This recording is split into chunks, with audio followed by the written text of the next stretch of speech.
le Tour de France de Gérard et Bernard. Radio Laser suit deux bénés qui pédalent contre le cancer. Ça faisait quelques temps qu'on n'avait pas pris de nouvelles de Bernard et Gérard. Il était largement le temps de réparer ce tort, d'autant que depuis la dernière fois, nos deux compères ont dû pédaler un petit moment. Donc on va maintenant prendre des nouvelles des deux cyclistes bénés qui, je le rappelle, pédalent pour la Ligue contre le cancer 35. Apparemment, ils sont en pleine pause déjeuner, on ne devrait pas trop les déranger. Gérard, Bernard, bonjour. Bonjour, bonjour Simon. Alors où est-ce que vous êtes posé pour votre petite pause déjeuner ? Soka, c'est à 30 km de Bordeaux. Donc vous êtes remonté, hein, on approche doucement de la fin alors. Ah là, ça remonte, oui, même assez vite d'ailleurs. Hein. Dans quelques jours, on sera déjà chez nous. Hein. Alors racontez-nous depuis tout ce temps, qu'est-ce qui s'est passé pour vous ? Comment ça a été ? Est-ce que le moral est bon ? Le moral, il est bon, lui. Hein. Ça, y a pas de souci. Hein. Y a un but, on va y arriver. Après, faut gérer. Bon, les Pyrénées, c'était quand même assez joli à faire. Hein. C'est un beau paysage, les Pyrénées. C'était beau, mais est-ce que les jambes ont suivi ? Ah bah les mollets, oui, ça a été. Hein. La condition physique, elle est là. Hein. La fatigue commence à s'installer quand même, mais on devient un peu un robot sur un vélo, quoi. Dès qu'on monte dessus, ça y est, c'est parti. Alors c'est vrai que de toute façon, ça on le comprend bien, mais on vous sent un petit peu plus fatigué qu'au début, ça c'est normal. Et alors ça va tous les deux avec la fatigue, vous vous entendez encore, il n'y a pas de dispute ni rien ? Non, ça va. Des fois on n'est pas toujours d'accord, mais bon, on arrive quand même à gérer ça. Il y a pas de souci, hein. Ouais, on avance et on avance dans le bon sens, comme on dit. Voilà. Et est-ce qu'il y a toujours des événements qui vous donnent envie d'aller de l'avant ? On a entendu pas mal d'histoires de rencontres assez variées depuis que vous êtes partis. Est-ce qu'il s'est encore passé des choses intéressantes ?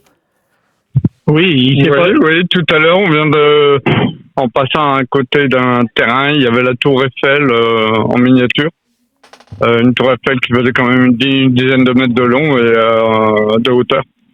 Et on s'est arrêté, on a discuté avec le propriétaire, c'était sympa comme tout. Et alors comment ça se fait qu'il a une tour Eiffel dans son jardin ? Alors la tour Eiffel, il l'a faite suite aux événements des attentats de 2015. Donc après l'idée lui est venue parce qu'il y a eu les attentats à Paris, il y a eu les attentats à Bruxelles. Donc il a décidé de faire une tour Eiffel. Il a mis un cœur au milieu et en haut on voit le truc de liberté là et avec le drapeau européen avec les étoiles. Ouais, c'est une marque de soutien alors. C'est une marque de soutien, oui, exactement. Bon, et puis vous qui n'aviez pas prévu de passer par Paris, vous aurez quand même fait du vélo devant la tour Eiffel au final. Ah oui. Et la tour Eiffel, on l'a vue dans plusieurs endroits, hein, en miniature, mais on l'a vue, c'est vrai, ouais.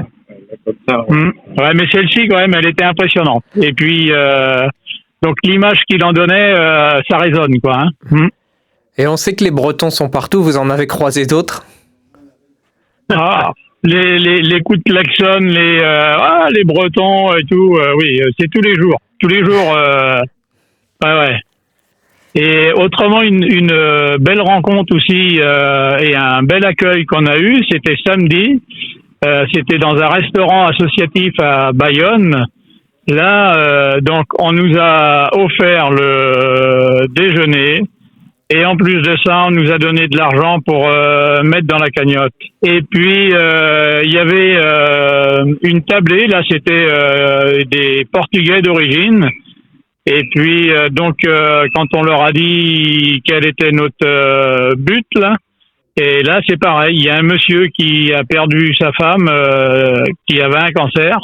Et pareil, lui nous a donné de l'argent pour mettre dans la cagnotte aussi, ouais. C'est agréable de vous entendre parce qu'on sent qu'il y a quand même un vrai sens de la solidarité partout en France, que les gens sont quand même plutôt ouverts et ont envie d'aider. Oui. Ouais, c'est vrai. On a vu un monsieur d'un certain âge aussi, c'était à Lannes en Bératou. Ouais, et pareil, donc il nous a donné un billet pour mettre aussi dans la cagnotte.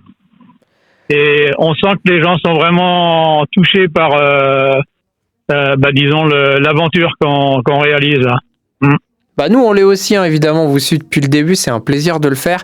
N'oubliez pas qu'il y a une cagnotte en ligne, on vous met le lien avec le podcast, avec tous les podcasts qu'on fait avec Bernard et Gérard. Vous pouvez vous aussi participer à cette cagnotte et aider nos deux amis bénés à pédaler pour la bonne cause. Il va pas falloir qu'on tarde trop à se rappeler, que vu que vous approchez de la maison et que j'ai quand même envie de vous avoir une dernière fois avant que vous rentriez. Mais en tout cas voilà, vrai bon courage de notre part à tous pour la fin, parce qu'on sent que la fatigue est là, mais que en tout cas la détermination est toujours là. Donc Gérard, Bernard, bravo à vous et puis à très bientôt. Je vous laisse profiter de votre pause déjeuner. Merci. Ouais, merci pour les petits échanges avec vous aussi. Allez, à bientôt.